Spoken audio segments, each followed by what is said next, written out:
सुषमा अंधारे आपल्यासोबत phone line वरून जोडल्या गेलेल्या आहेत। सुषमा अंधारेजी, हिंदूंना चोपण्यात तुम्हाला आनंद मिळतोय। पहलगाममध्ये धर्म विचारून गोळ्या घातल्या, इथे भाषा विचारून चोप दिला जातोय असं आशिष शेलारांनी म्हटलंय।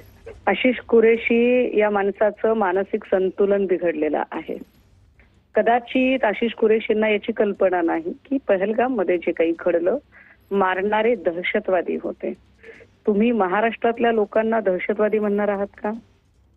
महाराष्ट्रातल्या मराठीसाठी लढणाऱ्या झुंजणाऱ्या लोकांना तुम्ही आतंकवादी करार देणार आहात आणि वरून तुम्ही लोकशाहीची भाषा करता आणि तुम्ही सत्तेत आहात। मुळात काल जे उद्धव साहेबांनी आपल्या भाषणात सांगितलं किंवा मनसे प्रमुखांनी जे सांगितलं की यानंतर ते दुसरी खेळी मराठी अमराठी आणि जाती जातीमध्ये भांडणं लावण्याचा प्रयत्न करतील, मला वाटते कालचं जे त्यांचं भविष्य कथन होतं ते आज खरं ठरतंय। भाजपाने ही खेळी खेळायला सुरुवात केलीये की मराठी मराठेतर, ब्राह्मण ब्राह्मणेतर, 92-96 किंवा कोकणी घाटी असे वाद करून जाणीवपूर्वक आपल्या आपल्याच माणसांच्या झुंजी लावायच्या आणि आपल्याच महाराष्ट्रात राहणाऱ्या लोकांना ज्यांनी कदाचित आशिष शेलारांसारख्या मनोरुग्णांना सुद्धा मतं दिलेली आहेत त्यांना दहशतवादी ठरवायचं। हा फक्त म्हणजे एवढ्या पुरता वाद नाही, तुम्ही चक्क त्यांना दहशतवादी म्हणताय। याचं भान भाजपाला असलं पाहिजे आणि भाजपाच्या तमाम नेत्यांना असलं पाहिजे।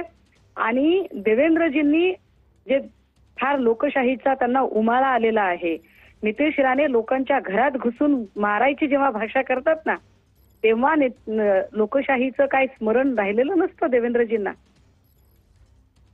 काय बोलतायत ही लोक, म्हणजे किती महानगरपालिका आणि सत्ता याच्यासाठी किती उतावीळ आणि किती हिंसक होऊ शकतात।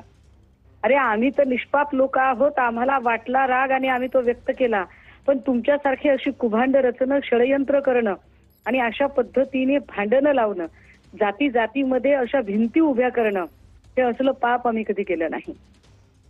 देवेंद्रजींनी आत्ता तरी म्हणजे अजूनही वेळ आहे, सुधरावं लवकर आणि आशिष शेलारांसारख्या उर्फ कुरेशींसारख्या या मनोरुग्णांना दुरुस्त करण्यासाठी हवं तर त्यांना येरवड्याला न्यायची जबाबदारी माझी। त्यांच्यावर मानसिक उपचाराची गरज आहे। नक्कीच, धन्यवाद सुषमा अंधारेजी, तुम्ही आमच्याशी संवाद साधलात त्यासाठी।